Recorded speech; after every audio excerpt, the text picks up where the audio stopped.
no hagan una especialidad, o en este caso sí se dediquen al tratamiento del cáncer de mama, todos están en la obligación de orientar a la paciente, ¿no? Entonces, ¿qué sabemos?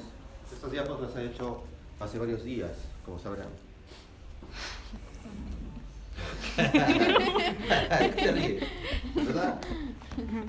Uno de los cánceres más frecuentes de las mujeres es el cáncer de mama, y esto se repite en los países, ¿no? No se sabe por qué, la incidencia va aumentando en el mundo.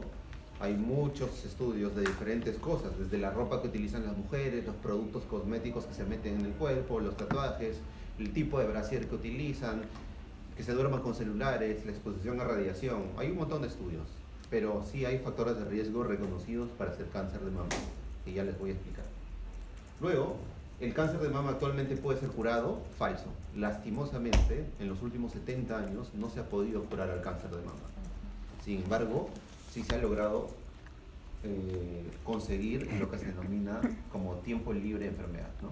O tiempo libre de tiempo libre de supervivencia, tiempo libre de enfermedad, ¿ya? Hay muchos más términos más difíciles, pero en general para el cáncer no se busca la cura porque no hay cómo, excepto para algunos, ¿ya? Lo que buscas en un paciente con cáncer, en este caso cáncer de mama, es que sobreviva lo máximo posible. Entonces, hace como que 50, 60 años, cuando te diagnosticaban un cáncer de mama, era probable que te quedasen entre 5 a 7 años de vida, ¿no? Luego la cosa fue mejorando y actualmente puedes tener a pacientes con más de 40 años de tiempo libre de enfermedad o de supervivencia libre de enfermedad. O sea, desde que se le diagnosticó cáncer de mama hasta actual, que sigue viva o que se murió, pasaron 40 años. Y eso es un gran logro. Así que no todas las pacientes con cáncer de mama se van a morir. Es que una de ustedes va a tener cáncer de mama, no significa que se vayan a morir. Esperemos que haya algún genio o alguna IA o lo que sea, o ambos, que logren encontrar la cura, ¿ya? Entonces, cuando hablamos de cáncer en general, y en este caso para el cáncer de mama, hablamos de tiempo libre de enfermedad. Entonces, esa es la pregunta que le van a hacer los pacientes, ¿no? Doctora, me han diagnosticado cáncer, ¿me voy a morir? No. ¿Me van a curar? No. Entonces, vamos a buscar que usted sobreviva lo máximo posible. Y en esa búsqueda de la supervivencia, obviamente vas a querer el mejor confort para el paciente, ¿no? Al evitar todas las comorbilidades, le vas a entregar un tiempo libre de enfermedad, libre de comorbilidades en lo máximo posible, porque no hace sentido que vivas 40 años con un tubo de drenaje y un montón de procedimientos a la semana. Muy bien, creo que quedó claro. Entonces, ese esquema resume. En ese esquema me demoré casi una hora en hacerlo, lo he hecho muy detallado, donde he puesto una investigación grande y lo he resumido, para que más o menos tenga un panorama actual de cómo está la evolución en el diagnóstico del cáncer, ¿no? En los 60, cuando daba mi bella genio en la televisión, quizás algunos de ustedes no sepan quién es mi bella genio, los que sí saben son los viciosos de la tele. Se diagnosticaba el cáncer según lo que veían los patológicos, ¿no? Los patosaurios de ese momento veían en sus microscopios el tejido y te decían, bueno, este es un cáncer ductal, este es un cáncer lobular, este es un cáncer medular, este es un cáncer metaplásico, este es un carcinoma de células en anillo de sello, este es un carcinoma broncocítico, ¿entienden? El nombre era de acuerdo a cómo se veía, ¿no? Cómo lucía. Entonces los patólogos de esa era veían el tumor y trataban de clasificarlo de acuerdo a cómo lucía, así como yo puedo describirlo, ¿no? El gordito, la chica de lentes, la chica shampoo, el chico normal, el crespo, no sé quién eres tú, cachetes. Bueno, en ese momento se trataba de, miren este ejemplo, perdón. Otra cosa, ¿no? Así son sus informes. En ese tiempo se trataba de clasificar al cáncer de mama con la morfología. Por eso se tenían los tipos morfológicos. ¿Qué sucedía?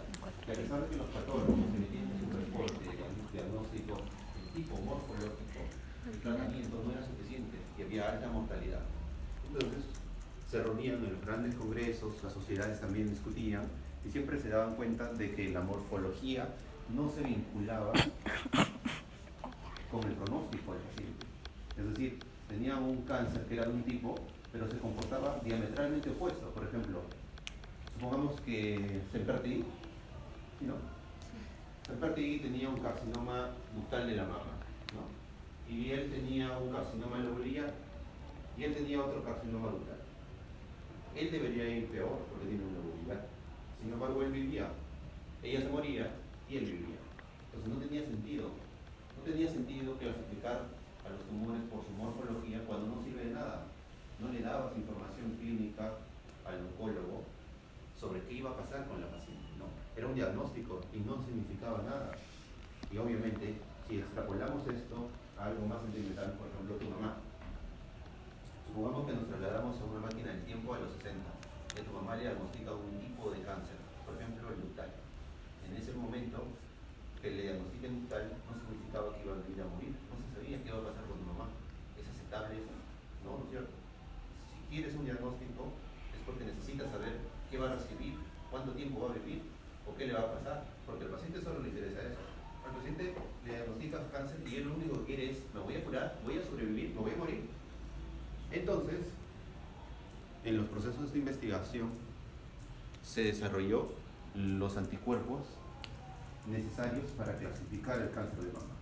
Y esa técnica se denominó inmunohistoquímica. O sea, usar anticuerpos que tienen colorantes para clasificar los tumores. Entonces, en los 2000, la clasificación inmunohistoquímica se extendió a todo el mundo. Se esparció como la pólvora. Las grandes empresas como Roche, Dako, MSD, grandes corporaciones comenzaron a producir anticuerpos a mansalva y a extenderlos por todo el mundo. Incluso hacen campañas gratuitas. A esas empresas les interesa mucho saber qué tipo de cáncer tienes, porque no solamente ellas te lo diagnostican, ellos te venden la medicina. Pues. Roche te regala en el mundo un montón de anticuerpos, no porque sea bueno, es porque los anticuerpos no le cuestan mucho. El tratamiento es el que cuesta un montón. Actualmente, la clasificación inmunohistoquímica desde el punto de vista privado vale entre 2.000 y 1.000 soles. Pero el tratamiento puede variar. Cada ampolla de trastuzumab está a 8.000 soles. Hay ampollas de trastuzumab que valen 16.000 soles. Y los pacientes pueden utilizar 4, 5, 10 al mes. ¿Se imaginan? Ese es el modelo de negocio. Pero bueno, son cosas de adultos. Ustedes se quedan con la clasificación inmunohistoquímica. En la clasificación inmunohistoquímica se utilizan anticuerpos que clasifican al tumor de acuerdo a subtipos moleculares. Entonces, si tú lo ves solo con el microscopio, tienes tipos morfológicos. Y si tú lo ves con anticuerpos, tienes tipos moleculares. Aunque claro, esas características o clasificaciones moleculares, desde el punto de vista estricto, están inadecuadas, ¿no? Porque la inmunohistoquímica te orienta a la clasificación molecular. Pero si tú quieres clasificar un cáncer de mama desde el punto de vista molecular, necesitas estudios de genética.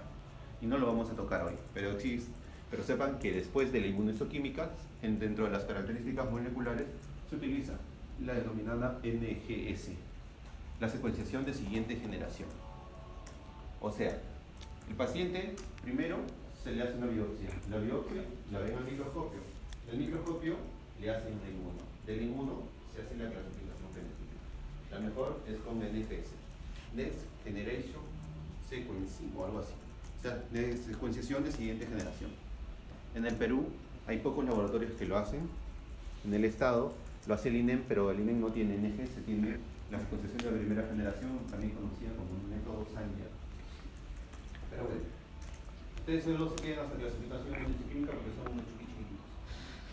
¿Ya? Entonces, ¿alguna duda hasta acá?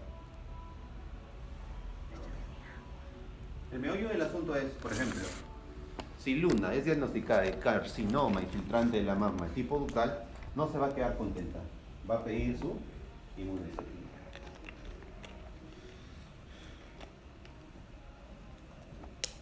Entonces, actualmente el factor relevante o más relevante para el tratamiento del cáncer de mama es la adecuada clasificación usando las características inmunohistoquímicas y moleculares, ¿no? Todos nuestros pacientes necesitan una correcta categorización de sus tumores de mama porque está directamente relacionada con el pronóstico y tratamiento.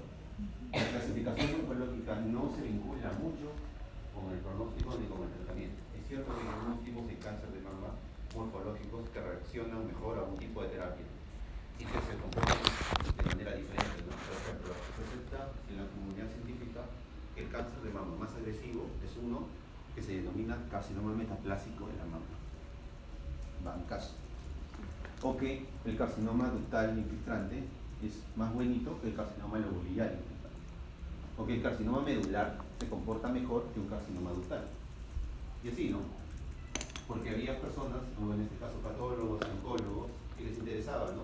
Sacaban todos los cánceres de un hospital, veían cómo iba el paciente y de eso sacaban sus tablas, hacían sus cruces y sacaban sus pronósticos. Sin embargo, con el tiempo se dieron cuenta que no era suficiente. Entonces la inmunohistoquímica vino no para cambiar las reglas del juego, sino para poner un juego nuevo. La inmuno sí se va a relacionar con el pronóstico del paciente. ¿Ya? Y peor todavía lo molecular, ¿no? Porque se dieron cuenta que un paciente, supongamos que tenemos a todos estos chukis, 1, 2, 3, 4, 5, y que los 5 son diagnosticados con carcinoma infiltrante de la mama tipo ductal. Se dieron cuenta que el carcinoma infiltrante de la mama tipo ductal se podía comportar de diferente manera. Incluso, si eran del mismo tipo molecular, se comportaba de diferentes maneras, ¿no? Por eso está la genética. Hay paneles genéticos que te permiten subclasificar a un cáncer que ya está clasificado con inmuno. De esa forma tendrías el diagnóstico y el perfil genético preciso de ese cáncer para ajustar el tratamiento y el pronóstico del paciente, ¿no? Entonces, en Perú el estatus del diagnóstico es pobre. Solo 1 de cada 12 pacientes con cáncer de mama tienen un buen tratamiento y terapia. Es lamentable. En nuestro país, la situación con el cáncer de mama, desde el punto de vista del Estado, es paupérrima. Lastimosamente, hay una alta demanda de pacientes con cáncer de mama, hay una poca oferta de hospitales oncológicos y de especialistas oncológicos, ¿no? Hay un montón de pacientes con cáncer, hay pocos oncólogos, pero aún así un oncólogo podría cubrir mucha de la atención de demanda que se exige, ¿no? Pero el problema es que no hay equipos, no hay tomógrafos suficientes, no hay resonadores suficientes, no hay ecógrafos con elastografías suficientes, no hay salas de procedimientos suficientes, no hay salas quirúrgicas suficientes. El tiempo de espera es larguísimo. Y aquí viene un concepto muy importante, ¿no? En la ruta del pacientito. Entonces, la ruta del paciente. A los niños que aprenden sobre patología oncológica les enseño siempre lo mismo. La ruta del paciente oncológico es un concepto moderno. Hace unos 3 o 4 años como máximo que se comenzó a hablar de él en la comunidad médica. La ruta del paciente oncológico fue implementada justamente por las grandes empresas, porque trataban de mejorar la eficiencia diagnóstica y el tratamiento del paciente. Entonces, cuando ustedes escuchan a un paciente con cáncer, les va a interesar en qué parte de su ruta está. La ruta hace alusión a eso, ¿no? A qué parte del camino está. La ruta empieza con el paciente descubriendo que tiene un tumor y termina con el paciente descubriendo a Diosito. Por ejemplo, para cáncer de mama, la ruta empezaría así, ¿no? Está Luna, como ven, en su ducha, bañándose alegremente. Va a salir con su noviecito. Se van a la chicoteca, a la nueva chicoteca Isis o Osiris, que se va a vivir en San Espeña con Leguía. Y mientras se está bañando se palpa un tumor en la mama. Y le llama la atención, porque antes no lo había descubierto. Ahí comenzó la ruta de Luna. Luna va preocupada del doctor. Se va donde la doctora Sempertegui, quien le examina y le dice, ¿sabes qué? Sí, en efecto, es un tumor. Vamos a hacerte exámenes de imágenes. Los exámenes de imágenes iniciales de una paciente con un tumor de mama son la mamografía, pero aún mejor, la ecografía. El examen imagenológico gold estándar para el diagnóstico de tumores de mama es la ecografía. La mamografía solo es una técnica de cribaje. Cuando hablamos de una técnica de cribaje, hacemos alusión a una técnica de ayuda al diagnóstico cuya finalidad es tener mucha sensibilidad pero baja especificidad. O sea, sacar un montón de pacientes y descubrir en lo máximo posible quiénes pueden estar enfermos. Nada más. Es como poner en un colador un poco de arroz esperando que caiga el polvito. Ya lo hiciste. Le pregunto, había dicho en la anterior clase que también la resonancia magnética, la resonancia magnética también había... Sí, ahorita vamos a hablar. Una hora, ¿no? Entonces, la ruta de la paciente, después de ver a la doctora, sería, me voy a hacer una mamografía y me voy a hacer una ecografía. Es probable, entonces, que tanto en la mamo como en la eco, pero más en la eco, se vea el tumor, ¿no? el tumorcito. Sin embargo, hay situaciones en donde las pacientes tienen en la mama ciertas características anatómicas que dificultan la categorización adecuada radiológica del tumor. O sea, en español, hay pacientes en las que es difícil determinar si es maligno o benigno. Entonces, ese tipo de pacientes pasan a una de las mejores técnicas actuales para ver un tumor de mama, que es la resonancia. Las mamas de las mujeres atraviesan cambios en su parénquima a través de los años. Las mamas de pacientes jóvenes son densas, significa que el parénquima fibroso es mayor respecto que el parénquima acinar. En cambio, las mamas de las señoras, de las pacientes con mayor edad, son más laxas. Significa que el componente adiposo es mayor. Una mama más laxa, más blanda, es más fácil de ver, entre comillas, por un examen de ecografía o mamografía. Una mama más densa impide estas técnicas o las limita. Por lo tanto, la resonancia es la mejor, ¿no? Ahora, una vez que la paciente tiene un informe hecho por el radiólogo de que presenta un tumor, se hace lo que se denomina una clasificación radiológica. Actualmente los diagnósticos se basan en protocolos diagnósticos, en guías de práctica clínica. Las guías y protocolos buscan estandarizar los diagnósticos. Ya no puedes, como doctor, emitir diagnósticos que no estén dentro de guías o protocolos, porque se trata de disminuir lo máximo la subjetividad.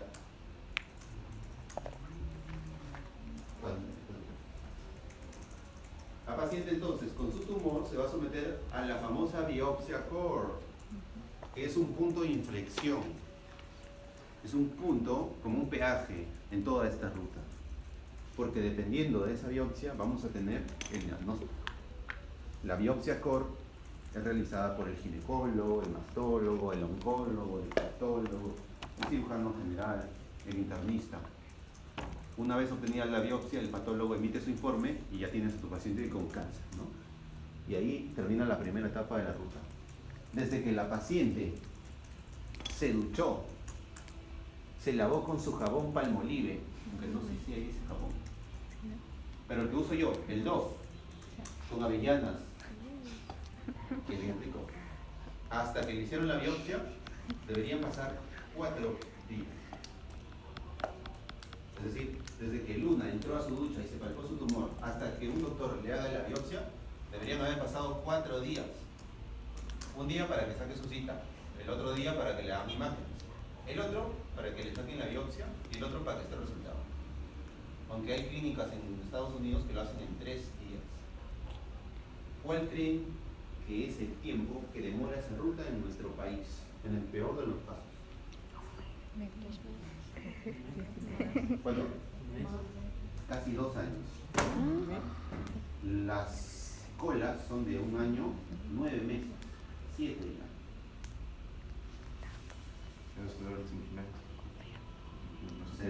Se debe a que, uno, cuando la paciente entra a la ducha y tiene que buscar un médico, no hay citas. La posta no tiene referencias. El doctor no da diccionarios.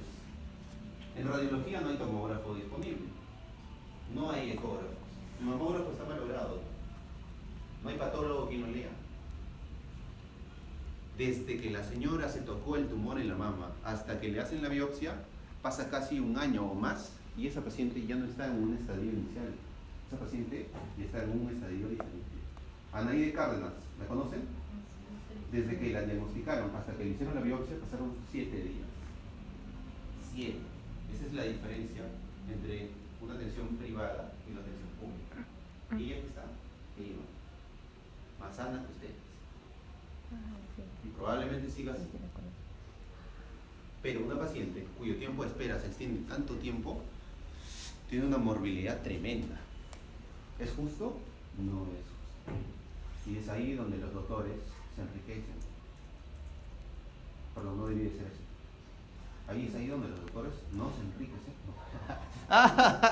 No, siempre tratamos de ayudar en lo posible a las pacientes, ¿no? Tratando de cobrarles menos, tratando de acelerar los diagnósticos, de priorizar, etc. Lastimosamente todo lo que tiene que ver con tratamientos oncológicos es carísimo, es de las cosas más caras en medicina que se puede ver. Pero bueno, creo que ya quedó claro la ruta inicial de la paciente y los tiempos de espera, ¿no? ¿Alguna duda? Muy bien, seguimos con la siguiente etapa de la ruta de la ceñito Luna. Una vez que el patólogo ha emitido su informe, tú vas a tener un diagnóstico morfológico. Pero, como les dije, no es suficiente. Entonces, lo que sigue es hacerle la inmuno. Es el siguiente y más importante step para el diagnóstico. El mono, paso. La inmuno es rutina, ¿ya? Antes, en nuestro país, la inmuno se consideraba una técnica especializada a la que se tenía acceso raramente, ¿no? Incluso ahora, solo los hospitales nivel 3-1 tienen inmunohistoquímica, el resto no, y no debería ser así, pero bueno.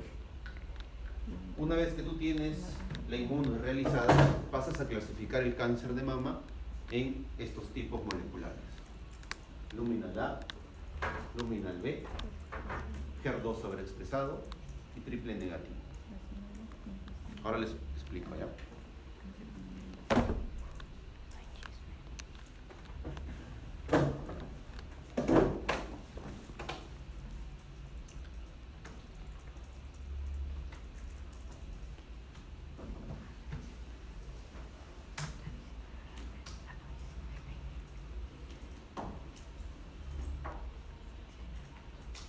Entonces, a tu paciente le vas a hacer 4 marcadores: el receptor de estrógenos, el receptor de progesterona, el HER2 o receptor de factor de crecimiento epidérmico tipo 2 y el KI67, o también conocido como MIT1. Son 4 los marcadores actuales que se utilizan para lo que se conoce como panel de mama.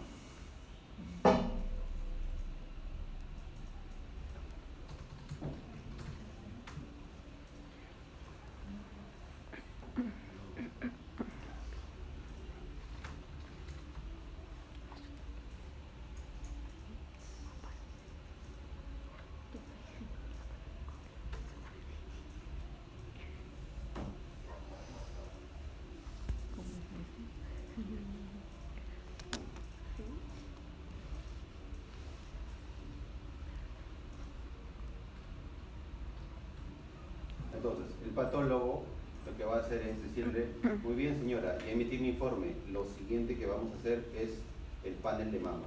Y para este panel de mama vamos a pedirle estos 4 marcadores, ¿ya? Y estos 4 marcadores te van a dar resultados que son positivos o negativos. En realidad ya no hay positivo y negativo en inmuno, la cosa ha evolucionado, pero no es su nivel, ¿no? Quédense como que positivo o negativo, ¿ya? Porque si no se van a marear y no es el objetivo, ¿no? El objetivo es que tengan conocimientos generales. ¿Hasta ahí alguna duda? No, ¿no es cierto? Muy bien.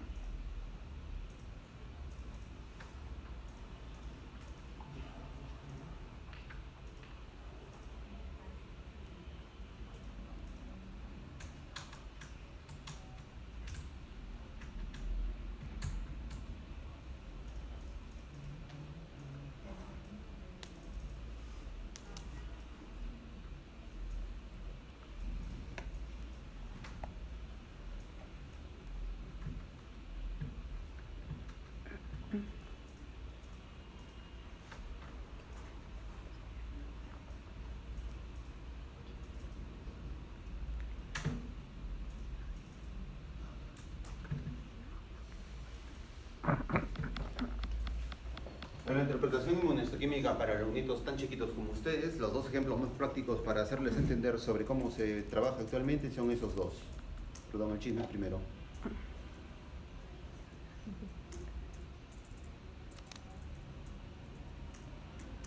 No, no me gusta esa. Pídeme la que tiene platanito con chorizo.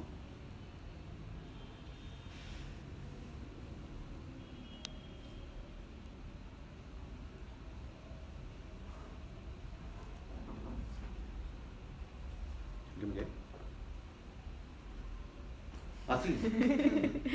Estos son los ejemplos más fáciles para que ustedes entiendan, ¿ya? Mire, estos son los 4 marcadores que le pides a tu paciente con cáncer de mama. Si ninguno de ellos... Primero, vamos con este de acá. El KI67 o MIT1. El KI67 o MIT1 es un marcador de inmunohistoquímica que es como el velocímetro de los tumores. El KI67 mide el porcentaje de células que están entrando a la fase de división celular. Ustedes saben que en la división de las células, estas pasan por diferentes etapas, G1, G0, S, G2. Para hacerlo más resumido, las células están en diferentes etapas de su vida. Y obviamente, las células del cáncer siempre se están dividiendo. Las células del cáncer son células inmortales que están dividiéndose continuamente. Hay cánceres donde todas las células están en división y hay otros en donde solo un porcentaje. Si un cáncer tiene a todas sus células dividiéndose, es decir, tiene un 100% de las células tumorales en división, ese cáncer por definición es más agresivo porque está creciendo rápido. Pero si un cáncer tiene apenas un poco porcentaje de células entrando en división, significa que crece lento, que es menos agresivo. Entonces el KI67, como un marcador de velocidad, te dice qué tanto se está dividiendo ese cáncer. Y en cáncer de mama se utiliza un punto de corte para decir que el KI es alto, es 20%. Cuando en cáncer de mama el 20% de las células tumorales se está dividiendo continuamente, el paciente o la paciente tiene un índice de KI alto. Significa que su tumor se divide rápidamente. Obviamente hay cánceres de mama con KI de 80%, son raros, pero esas cosas son unas monstruosidades. Pero hay otros cánceres de mama con KI de 5, 7, 11%. ¿Ok? Entonces el KI67 es un marcador que se expresa en porcentaje y que te dice qué tantas células están entrando en el ciclo celular. Listo. El resto de marcadores se interpretan para su nivel como positivos o negativos. Los ejemplos más sencillos de entender son el primero. Cuando todos son negativos, ese cáncer se clasifica como triple negativo. Facilito, ¿no? Señora, le vamos a pedir RE, RP, HER2 y KI. Señora, no marcó ni RE, ni RP, ni HER2. Lo que tiene usted es un triple negativo. Y oh my God, el triple negativo es justamente uno de los cánceres más agresivos de mama. Punto. Vamos. El carcinoma infiltrante de la mama, subtipo NST, clasificado molecularmente como inmuno, como triple negativo, es el más agresivo. Ya les voy a explicar por qué. Pero hasta ahí se entendió, ¿no es cierto? Si no marca nada, negativo 3, triple negativo. Negativo para RE, negativo para RP, negativo para HER2, triple negativo. Es el más agresivo. El otro ejemplo. En el otro ejemplo no marca ni RE ni RP, solo marca HER2. Es HER2 sobreexpresado o sobreexpresión de HER2. O sea, tu nombre o su nombre mismo dice que es un cáncer que solo expresa o sobreexpresa HER2. Ahora les voy a explicar. El RE o receptor de estrógenos y el RP o receptor de progesteronas son receptores que normalmente están en las glándulas mamarias. En tus glándulas mamarias tienes receptores para estrógenos y progesterona, obviamente. En el cáncer de mama, algunos cánceres de mama retienen estos receptores. Son células neoplásicas que tienen receptores de estrógeno y que los utilizan para crecer. Utilizan los estrógenos de tus ovarios para hacerse más fuertes. Los oncólogos descubrieron eso, ¿no? Habían cánceres que tenían receptores de estrógeno en sus células y que utilizaban los receptores de estrógeno para nutrirse, para proliferar, para crecer. Así que, como en el cáncer hay lo mismo que... ¿Alguien vio Guerra Mundial Z? Sí. Una frase de la Guerra Mundial Z es que en el virus siempre deja un cabo suelto, que a veces su mayor fortaleza, su mayor debilidad. Y los oncólogos utilizaron esa fortaleza de algunos cánceres que eran hormonales positivos. Se dieron cuenta que como son hormonales positivos, si los atacaban por ese lado, los mataban. Así que desarrollaron terapias que anulan sus receptores de hormonas. Por eso uno de los tratamientos actuales para el cáncer de mama es la denominada supresión hormonal. Te dan anticuerpos, o en este caso, medicamentos que suprimen tus niveles de estrógenos y los tiran al piso. De esa forma, las células cancerígenas no tienen las hormonas necesarias para proliferar. Utilizan una de sus características para combatirlas. Eso se llama hormonoterapia.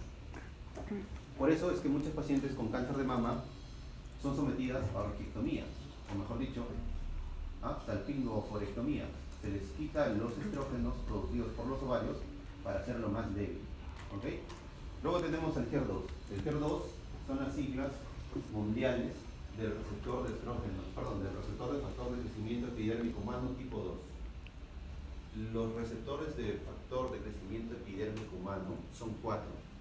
Hay HER1, HER2, HER3 y HER4. Todas las células en el cuerpo tienen receptores del factor de crecimiento epidérmico, al menos las epiteliales. Normalmente todas las células tienen los 4 receptores, pero los cánceres de mama les gusta hacer algo interesante, les gusta sobreexpresar HER2. De los 4 HER, eligen a uno, al HER2, para sobreexpresarlo. Significa que si normalmente una célula tiene alrededor de 100 a 200 receptores tipo HER2, las células del cáncer con sobreexpresión de HER2 tienen millones de estos. Expresan millones de receptores de factor de crecimiento epidérmico. ¿Para qué? Para que el factor de crecimiento epidérmico humano circulante en sangre se una a ellas y las estimule a crecer. Es decir, lo mismo que pasa con los receptores hormonales. Se fortalecen de los recursos propios del humano. Sobreexpresan millones de receptores de HER para que absorban todo el factor de crecimiento epidérmico humano circulante y crezcan ellas y no otras.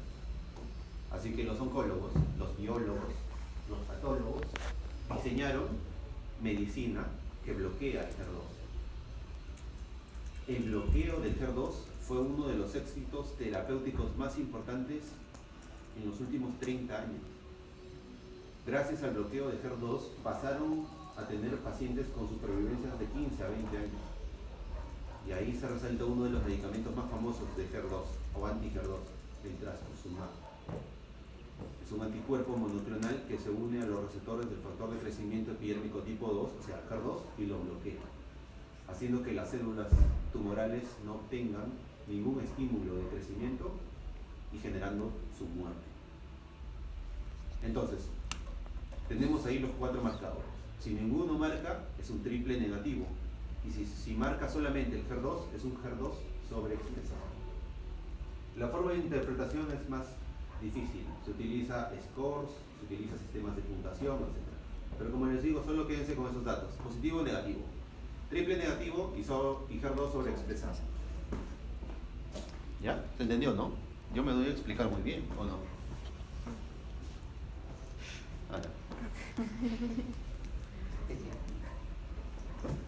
Ahora, la tercera forma. Cuando un cáncer de mama expresa algún marcador hormonal,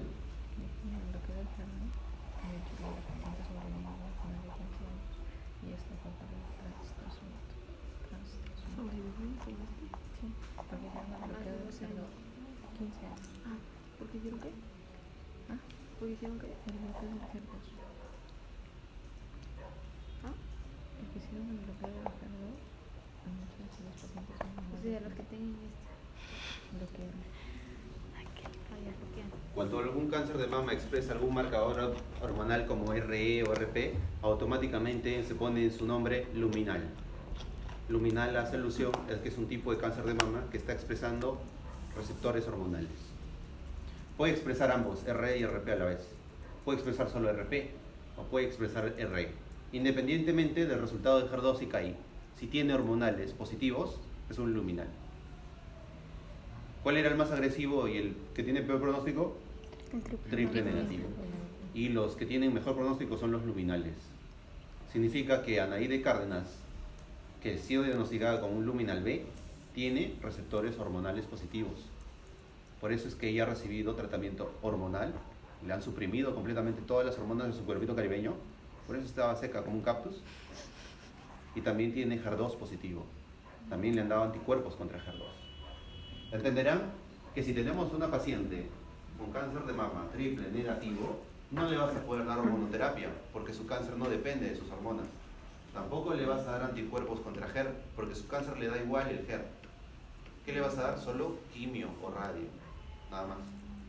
Pero si una paciente tiene un luminal, le vas a poder dar hormonoterapia, terapia anti-HER, quimio y radio. Significa que le conviene más a una paciente expresar estos marcadores porque le vas a dar al cáncer por todos lados. ¿Me entienden? En el tratamiento actual del cáncer de mama se utiliza hormonoterapia para los cánceres que expresan receptores hormonales. Se utiliza terapia anti-HER2 para los cánceres que expresan receptores de HER2, o mejor dicho, sobreexpresan. Porque todas las células expresan HER2. El cáncer de mama la sobreexpresa. Niveles normales o número normal de receptores de HER2 en células, 200, de 100 a 200. En las células del cáncer, 1 millón, 2 millones. ¿Ya? ¿Qué más? Además de la hormonoterapia y de la inmunoterapia, o mejor dicho, de la terapia dirigida, tenemos la terapia biológica, en donde se utilizan anticuerpos que llevan otros fármacos en su interior. Esa es medicina de mayor nivel. Es la medicina actual de los últimos 5 años y la que ha permitido actualmente obtener tasas de remisión enormes. Luego tienes a la radioterapia, hecha por los radiooncólogos, en donde se utiliza radiación dirigida a localizaciones exactas del cuerpo. Las máquinas actuales de radioterapia permiten irradiar tumores que incluso están por debajo del hueso. Tumores cerebrales son alcanzados. Los rayos penetran la calota ósea y llegan al tumor quemándolo. También tienes a la clásica a la clásica quimio, que es el tratamiento farmacológico más rudimentario, ¿no? Lo malo de la quimio es que es como una granada. En la quimioterapia, el oncólogo tira una granada y explota. La quimio es así. La quimio utiliza fármacos que actúan contra la división celular. Esos fármacos inhiben la división celular y les da igual si son células normales o son células neoplásicas. Por eso es que un paciente que recibe quimioterapia no tiene pelo, no tiene cejas, se le cae la piel, no tiene uñas, o les crece muy lento, tiene anemia, tiene linfopenia, porque estás dándole medicina que inhibe su replicación celular, tanto normal como neoplásica. En nuestro cuerpo hay células que están continuamente en división, y las más rápidas son los linfocitos, los eritrocitos, las células de las mucosas, las células de todo el tracto gastrointestinal, las células de la córnea, las células del pelo, ¿me entiendes? Todo lo que está dividiéndose rápido en nuestro cuerpo se resiente más con la quimioterapia. Por eso tienes a pacientes peladas, sin cejas, sin pestañas, boca seca, hemorragia digestiva, uñas cayéndose, con malestar, con su sistema inmune por los suelos. Porque la quimio es eso, es una granada, inhibe toda la división celular. En cambio, la inmunoterapia es más específica. Identifica los receptores, se une a la célula y la ataca. Ahora hay otros tipos de medicina más. Están en investigación y en procesos de validación, que son terapia biológica más avanzada, que utiliza 2 tipos de fármacos unidos diferentes. Terapia biológica más avanzada, que sensibiliza a las células para recibir otro tipo de terapia biológica. También hay lo que se denomina terapia dual, en donde se utilizan 2 anticuerpos diferentes contra un mismo receptor. Imaginemos que este pequeño es un receptor. Ustedes saben que los anticuerpos no se unen a todo el receptor, se unen solamente al epítopo. Entonces, actualmente hay fármacos contra el HER2 que se unen a un epítopo, pero descubrieron que si utilizaban un anticuerpo contra el HER2 que se unía a otro epítopo, era mejor. Significa que actualmente no solo te dan un tratamiento contra el HER2, sino que te dan otro más. Tratan de bloquear el HER2 por todos lados y las pacientes sobreviven más tiempo. ¿Cuál es el problema? Que te están dando 2 medicamentos diferentes, con 2 precios diferentes, y por lo tanto el costo se duplica. Muy bien para Roche, gana más. Mal para el paciente. ¿Me entienden? Y luego hay otros tipos de terapias más, ¿no? Terapias robóticas, cultivo de células y bla, bla. Pero para su nivel solo esos 5. Hormono, quimio, radio, inmuno, ¿y qué más? Y terapia biológica.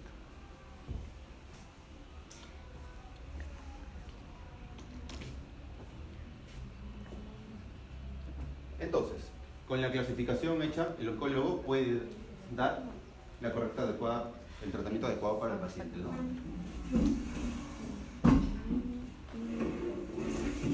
Entonces, ¿qué recibe el oncólogo? Recibe un informe diagnóstico hecho por los patólogos en donde tiene los tópicos más importantes, ¿no? Los patólogos están están obligados a informar los cánceres de acuerdo a protocolos diagnósticos, ¿no? O sea, los patólogos no pueden diagnosticar lo que les parece, tienen que diagnosticar según las guías internacionales. Y esas guías, los doctores, los especialistas en oncología, lo utilizan para administrar el tratamiento. Muy bien, esta paciente tiene un cáncer triple negativo, ¿va a qué? A quimio y quimioterapia. Esta paciente tiene un HER2 sobreexpresado, va a terapia biológica, inmunoterapia, esta paciente tiene un luminal B. Ya, entonces va a HER2, a hormonoterapia, a quimioterapia. ¿Entiende? Así se decide la situación. El tratamiento se basa entonces en el informe del patólogo, en la edad del paciente y nada más. De eso depende. Significa que cada paciente con cáncer de mama es diferente. No todas las pacientes se tratan igual. No todos los cánceres de mama se tratan igual. No es como una gripe, donde se le administra Panadol a todos. O como una tuberculosis, en donde se le administra el esquema antituberculosis a todos. En oncología, el tratamiento es personalizado. Y de ahí viene lo que se denomina medicina personalizada y aún mejor, medicina de precisión. El concepto de medicina de precisión hace alusión a que se le da un tratamiento específico de acuerdo a las características genéticas del paciente. La medicina de precisión es la medicina que muy probablemente sus hijos vayan a hacer sí o sí. Se deja de tratar al humano como si fuera todo una sociedad. Se trata al humano de acuerdo a su perfil genético. ¿Entienden? Cada uno de ustedes tiene un perfil genético diferente y la medicina de precisión busca clasificarlos correctamente y tratarlos a ustedes individualmente, a sus tumores individualmente. Los oncólogos buscan medicina de precisión. Un oncólogo no puede darle el mismo tratamiento, según las guías, a todos sus pacientes. Tiene que elegir cuál es el tratamiento más adecuado para el paciente de acuerdo a la evidencia científica actual. Por eso es que los doctores se van a congresos, asisten a charlas internacionales, etc. Porque como este es un mundo en donde se mueve mucho dinero, constantemente está cambiando. Por lo tanto, los tratamientos se están modificando y los oncólogos están obligados a actualizarse constantemente para elegir la mejor terapia. Si un oncólogo no se actualiza, estaría dándole terapia a un paciente que no es adecuada para su momento. Mientras que otro que sí, estaría dándole terapia adecuada al paciente para su momento. ¿Me entienden? Entonces, si tú tienes un familiar con cáncer, te gustaría que tu oncólogo te dé el tratamiento actual según la medicina basada en evidencia actual. No te puede dar tratamiento de hace 10 años cuando hay un montón de charlas, congresos y ensayos y publicaciones que te dicen que eso no le conviene a tu paciente. En español, si son oncólogos van a tener que estudiar un montón. Banco de preguntas para los niños. Cosas básicas. ¿Cuál es la principal herramienta diagnóstica para el manejo actual del cáncer de mama? La ecografía. La biopsia. Necesitas el bendito informe del patólogo diciendo que tiene cáncer. Desde ahí parte todo, les dije. La biopsia es el peaje, es una parte vital de la ruta. ¿Cuál es la clasificación actual molecular del cáncer de mama? Luminal A, luminal B, HER2 sobreexpresado y triple negativo. ¿Qué más? ¿Cuál es el cáncer de mama más frecuente? El carcinoma infiltrante de la mama subtipo NST. ¿Ya? NST son siglas de no específico tipo. Significa que es un cáncer de mama cuya morfología se parece a muchas, pero da igual. De ningún tipo específico. NST. Dice, ¿el cáncer de mama solo ocurre en mujeres? Falso. El cáncer de mama puede ocurrir en hombres. El cáncer de mama puede ocurrir no en mama. Es raro, pero el cáncer de mama puede aparecer en localizaciones diferentes a la mama, especialmente en pacientes con mama supernumeraria. El cáncer de mama puede aparecer en pacientes con implantes mamarios. Aproximadamente del 1 al 5% de mujeres con implantes mamarios sufre algo que se denomina como linfoma primario de mama, un castigo de Dios. Así que pónganse en práctica. ¿Qué tipo de clasificación morfológica se usa en la graduación del cáncer de mama? Actualmente se sigue usando el grado histológico de Nottingham. N-O-T-T-I-G-H-A-M. Nottingham. Grado histológico según Nottingham. El grado histológico según Nottingham es un tipo de graduación del cáncer de mama que segmenta el cáncer en 3 niveles, grado 1, grado 2 y grado 3. Es una clasificación muy antigua y subjetiva, que basa sus principios en características subjetivas. No le digan eso a un patosaurio, se molesta. La cosa es que sigue siendo usado porque todavía los viejitos siguen vivos, ¿no? Una vez que se mueran esos patólogos, se va a adoptar por fin las nuevas clasificaciones cuantitativas. Es verdad. ¿Ya? Basan sus criterios en cosas subjetivas a los que les han dado porcentajes, pero siguen siendo subjetivas. El grado histológico de Nottingham no importa tanto como la clasificación inmunohistoquímica, que quede claro. Esa pregunta siempre la hago. ¿Qué es más importante, el grado histológico o la clasificación inmunohistoquímica? Como les dije, y les vuelvo a recalcar, la de ninguno. Da igual si tienes un grado 1 o un grado 3. Al oncólogo solo le interesa qué tipo molecular tienes. ¿Por qué? Porque muchos pacientes con grado 1 se morían a los 5 años y los que tenían grado 3 seguían vivos. Por ejemplo, el carcinoma triple negativo, que es uno de los carcinomas, según la clasificación molecular, tiene 40 subtipos genéticos. Es decir, que el carcinoma triple negativo se clasifica en 40 subtipos diferentes. Y hay un tipo de carcinoma triple negativo de la mama que es sensible al cisplatino. Se dieron cuenta porque las pacientes comenzaban a morirse, pero un paciente o una o dos pacientes no se morían. Y los estudios demostraron que estos pacientes habían recibido cisplatino y tenían cánceres de mama triple negativo, que son los más agresivos, pero sensibles al cisplatino. Es decir, tenían un cáncer de mama considerado como súper agresivo, pero no se morían. ¿Ven? ¡Pobrecito!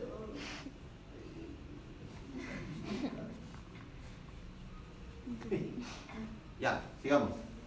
¿Qué tópicos se deben considerar en el informe patológico? El tipo y subtipo de cáncer, el grado histológico, la invasión vascular, la invasión perineural y la clasificación inmunohistoquímica. Tipo histológico, subtipo histológico, grado histológico, invasión vascular, perineural y clasificación inmunohistoquímica. ¿Cuáles son las opciones quirúrgicas disponibles? Ahora se las voy a mostrar. La ruta diagnóstica ideal, ¿cuánto debería durar, chicos?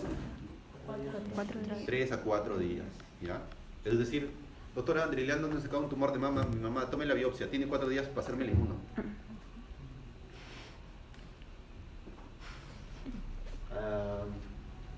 ¿Cuáles son los factores de riesgo más importantes para el cáncer de mama? Hay muchos factores de riesgo descritos para el cáncer de mama, muchísimos. Por ejemplo, en general, cualquier cosa que esté relacionada con una exposición crónica a los estrógenos es un factor de riesgo. Por ejemplo, si una mujer ha tenido una menarquia, ¿cuál es la menarquia? Es la primera menstruación en una humana femenina. Si una mujer ha tenido la menarquia más joven, a edades más jóvenes, tiene mayor riesgo. ¿Por qué? Porque su cuerpo ha estado más tiempo expuesto a estrógenos, ¿no? No es lo mismo una mujer que ha tenido la menarquia a los 18 años que una que ha tenido a los 11, ¿ya? Las mujeres con exposición crónica al estrógeno durante más tiempo tienen mayor riesgo de hacer cáncer de mama. Y esto se cumple para cualquier cosa que cumpla ese axioma. Por ejemplo, una mujer que nunca ha tenido hijos tiene mayor riesgo de hacer cáncer de mama, porque sus mamas han estado expuestas más tiempo a los estrógenos. En cambio, las mujeres que han tenido muchos más hijos, más de uno, más de dos, multíparas, tienen menor riesgo de cáncer de mama, porque durante años, porque si acumulamos 9 meses por 4, durante años sus mamas no han estado expuestas a niveles de estrógeno. No son factores de riesgo absolutos, obviamente, sin embargo, sí son factores de riesgo relativos, ¿ya? Las pacientes con condiciones o tumores previos también tienen factores de riesgo. Las pacientes con familiares con cáncer de mama tienen factores de riesgo. Una paciente sin ningún antecedente familiar de cáncer de mama no tiene tanto riesgo como que una que su mamá sí. Si tu mami tuvo factor de riesgo, o mejor, si tu mami tuvo cáncer de mama antes de los 40 años, tú deberías tener mamografías a partir de los 30. Si tú tienes una hermana con cáncer de mama, es muy probable que tú tengas cáncer de mama, casi un 50%. Incluso si tu hermana ha tenido cáncer de mama antes de los 40 años, tú vas a tener cáncer de mama. Fin.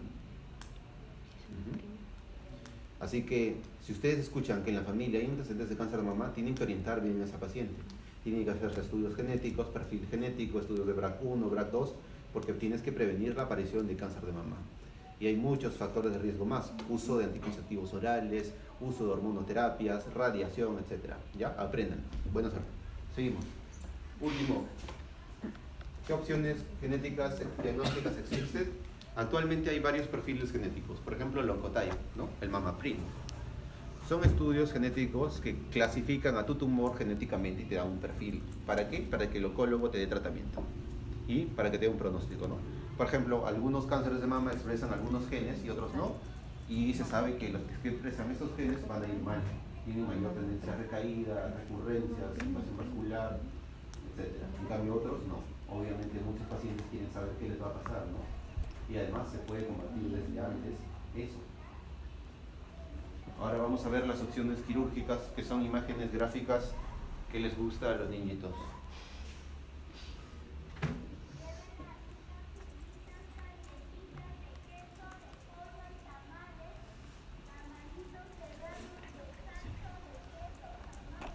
Por ejemplo, Una de las cirugías que se utiliza es la cirugía Toilet.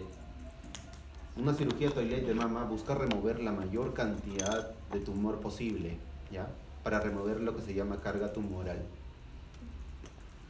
Generalmente cuando un cirujano oncólogo o un mastólogo opera un cáncer de mama, busca lo que se denomina márgenes limpios. Significa busca sacar todo el tumor con márgenes quirúrgicos negativos. Pero hay muchos pacientes que vienen con tumores que se podrían considerar inoperables o en estadios altos, en los que buscan eliminar la mayor cantidad de tumor. En general, cuando tú tienes una cirugía en donde buscas eliminar la mayor cantidad de tumor dándote igual los márgenes, hablas de una cirugía Toilet o de limpieza. Es como barrer tu casa.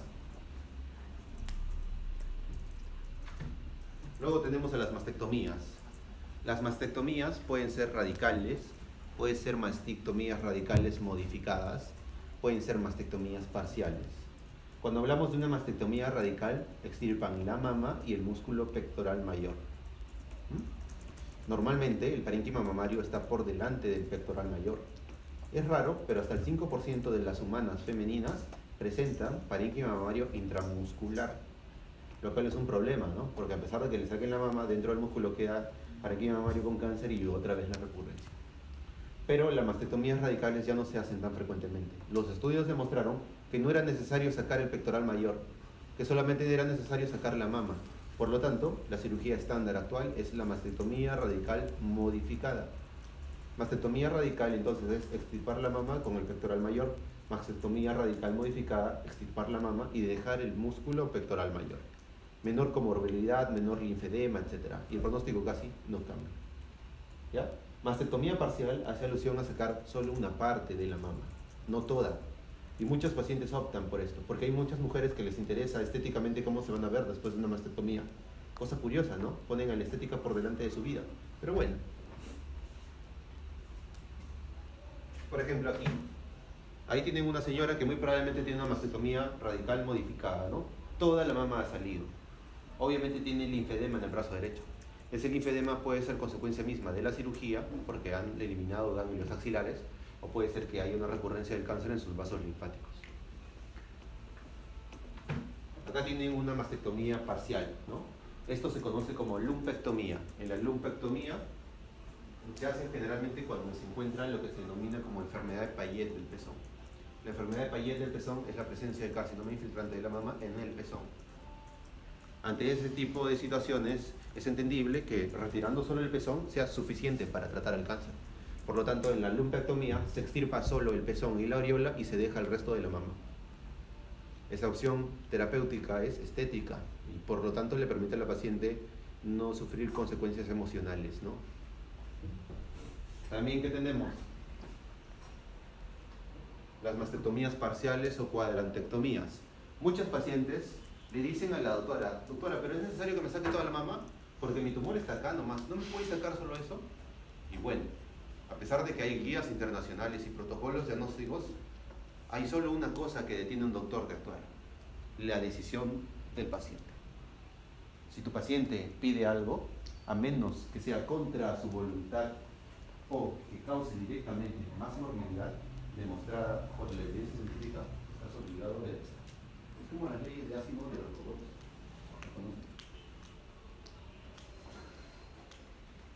Entonces, las mastectomías parciales o cuadrantectomías son una de las opciones terapéuticas, ¿ya? ¿Qué es lo que se ha buscado? A través del tiempo se ha buscado lo que se denomina como cirugía mínimamente invasiva. Significa que a través del tiempo los mastólogos y los cirujanos oncólogos buscan ser cada vez más precisos y menos agresivos. El estándar actual es, primero, te han diagnosticado un tumor, te damos neoadyuvancia, es decir, te dan quimio primero, quimio, inmuno, radio, hormono, te dan neoadyuvancia. Después de la neoadyuvancia te operan. ¿Por qué te dan neoadyuvancia? ¿Por qué te dan quimio primero? Porque así se disminuye el tamaño del tumor y la probabilidad de éxito de una cirugía limpia se incrementa. Entonces los estudios demostraron que era mejor darle tratamiento antes de la cirugía que primero operarla. Te dan neoadyuvancia y luego te operan. A veces la neoadyuvancia hace que el tumor se haga más chiquito y le permite a los doctores sacar solamente un cuadrante. o sea, hacer una mastectomía parcial. Y ese es el estándar actual. El estándar actual es que te diagnostique el patólogo, que lo clasifiquen bien y que te dé el oncólogo tratamiento antes de la cirugía y luego que el cirujano te opere lo mínimo posible. Y bajo ese concepto nació lo que se denomina como cirugía oncoplástica. Acá hay otro ejemplo de mastectomía parcial. En este caso, esta paciente ha sufrido una cuadrantectomía central, ¿no? En donde extirpan el pezón, la areola y la unión de los 4 cuadrantes, reconstruyendo la mama en lo más posible, ¿no? Aunque eso es antiguo, ¿no? Ya no buscan esto. Los doctores ahora dan lo mejor de sí. Ahora hay cirugía oncoplástica. En la cirugía oncoplástica, entonces, el oncólogo, el cirujano oncólogo, extirpa el tumor, extirpa tu mama y te pone otra, te pone implantes y reconstruye tu mama como estaba antes. Si puede conservar el pezón y la areola, mejor todavía, porque te lo vuelven a poner. 3 meses después, tu mama está más bonita. ¿Entiendes? Esa es la cirugía oncoplástica. Entonces, los cirujanos oncólogos dejan de ser carniceros y se convierten en cirujanos estéticos, ofreciéndole a la paciente una cirugía en donde le retiran el tumor, pero reconstruyen su órgano y hacen que se vean bien. Y esto es de vital importancia en pacientes femeninas jóvenes. El cáncer de mama más joven que he tenido ha sido diagnosticado en una paciente de 19 años. Saben bien que hay una paciente de una universidad que tiene 23 años con cáncer de mama que se está muriendo, ¿no? Entonces, estas pacientes sufren a veces de síndromes genéticos en donde le dicen, ¿sabes qué? Tú eres jovencita, no has tenido hijos, tienes 22 años, te vamos a tener que sacar tu tumor de mama de este lado y te vamos a sacar la otra mama. ¿Por qué? Porque tienes riesgo de ser BRCA1 o BRCA2, te vamos a sacar ambas mamas. 23 años sin ambas mamas. Pero ahora te sacan ambas mamas, te meten implantes y estás feliz, tú y tu novio.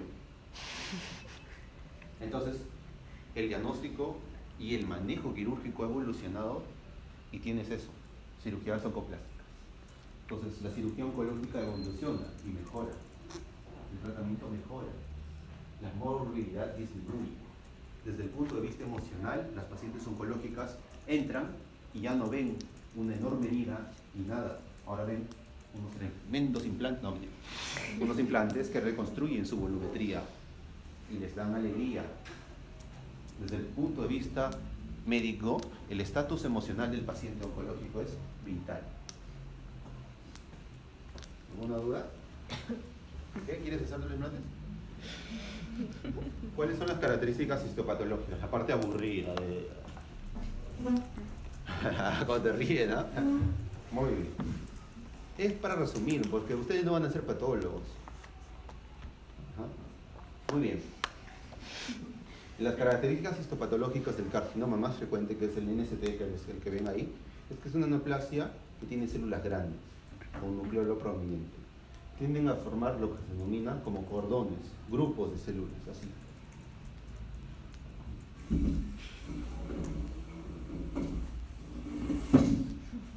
Grupitos, ¿ya? Hay una pregunta de banquito clásica, que es las filas indias. Ustedes saben lo que es una fila india, ¿no? Filas de indios. Los indios antes marchaban en filitas de uno, ¿no? Ya. Los patosaurios utilizaban lo que se denomina tumor formador de filas indias para hacer alusión al carcinoma lobulillar infiltrante de la mama. Y es una pregunta de banco, ¿no? Carcinoma que forma filas indias, carcinoma lobulillar de la mama. Fila india, mama, lobulillar.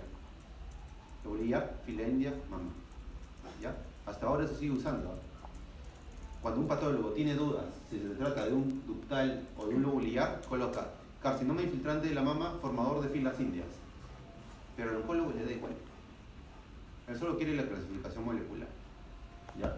Pero bueno, células grandes, mitosis, pleomorfismo, todos los criterios de malignidad que han aprendido, lo tienen. Lo único que se les enseña a los alumnitos de sus niveles, filas indias, lobulillar. Facilito. El estroma, es decir, el tejido conjuntivo que rodea el tumor, es fibroso.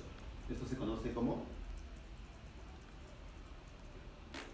dermoplasia, pues. ¿No les enseñé? ¿Sí? Dermoplasia. Entonces, sencillo, no se hagan bolas. Acá hay más ejemplos: tumor, cáncer de mama, más ejemplos, ¿no? Esta forma parte de mi banco de tumores. Este es un ejemplo de cáncer de mama, ¿no? Acá tenemos células que forman cordones, grupos de células de 1, 2 o 3 células de espesor que tienen pleomorfismo, o sea, diferentes formas, hipercromasia, anaplasia, nucleolo prominente y desmoplasia. ¿Ya? Son criterios que se utilizan actualmente para el diagnóstico y también son criterios actuales que se utilizan ¿para qué? Para entrenar IA, ¿no? Entonces, como última diapo creo, sí. ¿Cuáles son las diferentes opciones terapéuticas para el cáncer de mama? Viajemos en el tiempo. En el 2000, factores liberadores, investigaciones de alto nivel, NS, estudios genéticos y moleculares, gran desarrollos del tratamiento y enfoque en la inmunoterapia. Esos eran los pilares de ese momento. En el 2024, lo único que se ha hecho es cosechar todo. O sea, desde el 2000 tenían claro cómo debería ser el tratamiento. Desde el 2000, Roche le pagaba miles de dólares a los mejores genetistas y biólogos de Stanford para que ellos tuvieran el libre albedrío de investigar y crear. Roche Pharma, les dije, ¿no? Gasta aproximadamente $1 millón por día en investigación, para que tengan una idea. Y obviamente ganan mucho más. Capturan a los mejores doctores en Estados Unidos y en Europa y se los llevan. Van, ven que sobresale, te entrevistan y te hacen trabajar para ti. Te remuneran muy bien. Y gracias a eso, 20 años después, se cosecha todo lo que ellos visionaron en ese tiempo. O sea, grandes empresas que están muy por encima de cualquier doctor o investigador son las que al final mueven los hilos de la oncología. Y claro, es un problema, ¿no? Porque toda su tecnología está encapsulada. Las áreas, laboratorios de cultivo y de desarrollo de fármacos son de ellos.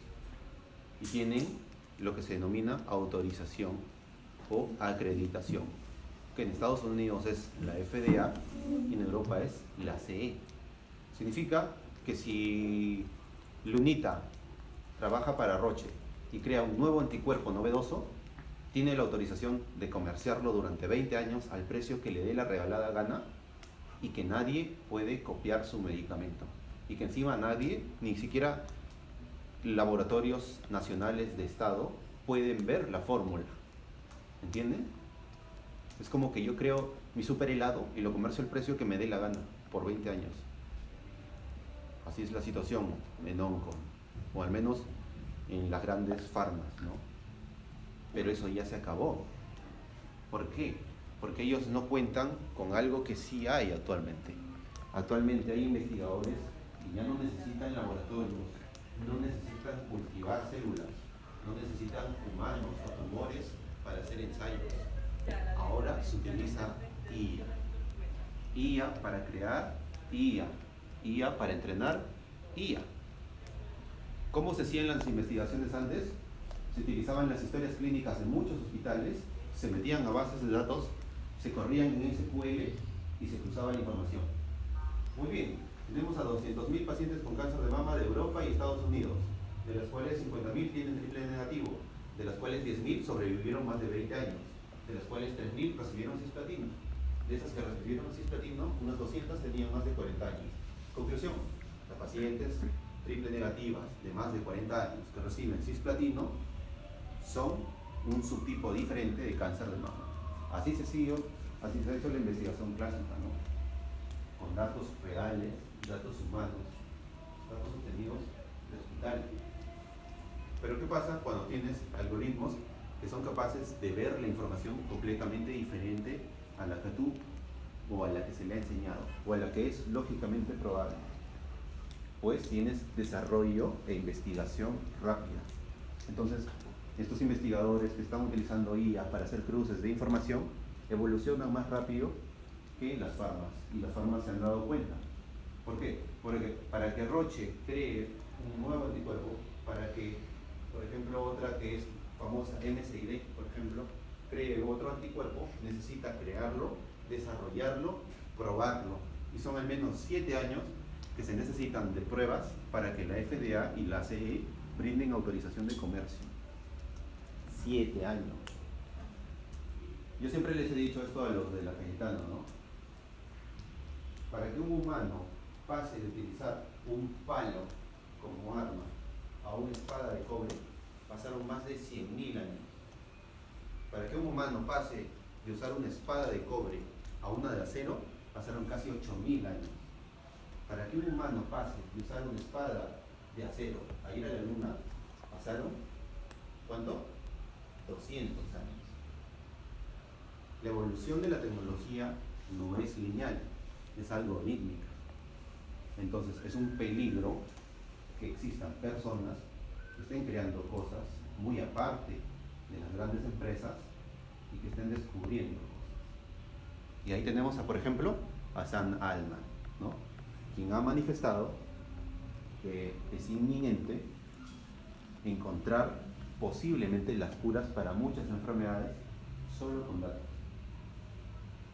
Hay mucho que discutir, pero como futuros doctores deben saber que ustedes estarán recibiendo metodologías de educación antiguas, porque estas clases y la metodología de esta universidad las he recibido yo y las han recibido los doctores, y así, pero no es lo normal, ¿no? Lo usual. ¿Por qué creen que los grandes empresarios del mundo no colocan a sus hijos en universidades? ¿Por qué creen que Elon Musk renunció a Stanford? ¿Por qué creen que Mark Zuckerberg renunció a su universidad? ¿Por qué creen que Jeff Bezos renunció? Entonces, salgan de la caja en la que se les instruye, tengan su propio criterio, autofórmense, porque mucha de la, en este caso de la pericia que van a tener ustedes va a ser por autoformación. Las clases en la universidad les enseñan las bases, pero son ustedes los que luego van a estudiar y formarse. Y sepan que en el desarrollo de la medicina ya no se puede avanzar sin guía. Y ustedes van a ser esa generación que nos va a superar a la nuestra y a la del resto de doctores, porque ustedes van a poder diagnosticar a personas en segundos. Antes, yo se los dije, ¿no? Los doctores antes tenían que ir a la biblioteca. ¿Qué tiene, señora? Ay, me ha salido una concha negra en la lengua y tengo fiebre. Ah, vuelvo mañana, control. ¿Sí? ¿Por qué? Yo sé. Y si no, a la biblioteca. Ahora utilizan internet.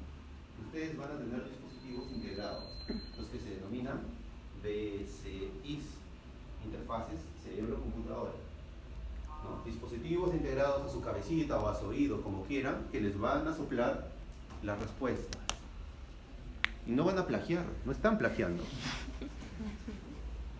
En la historia de la radiología, cuando solo utilizaban las radiografías para diagnosticar tuberculosis pulmonar, hay publicaciones en la comunidad científica que acusaban de plagio utilizar tomografías.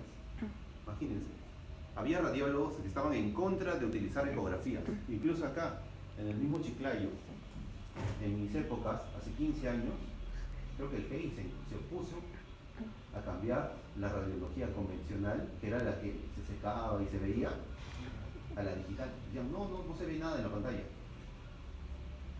Las generaciones anteriores siempre se van a poner al cambio, siempre va a haber renuencia, pero siempre va a haber lo que se denomina adoptantes tempranos. Adoptante temprano es aquel profesional que sale de la rutina y mira otras alternativas.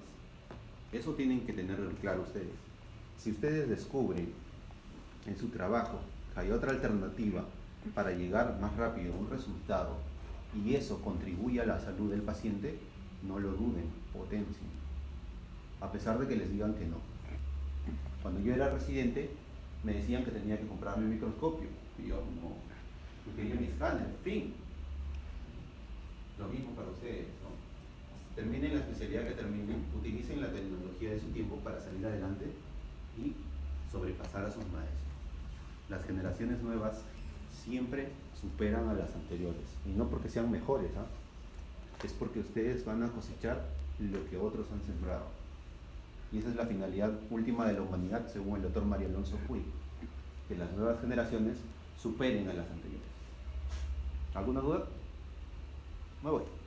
¿Quieres? Muy bien, preciso, ¿ya ven?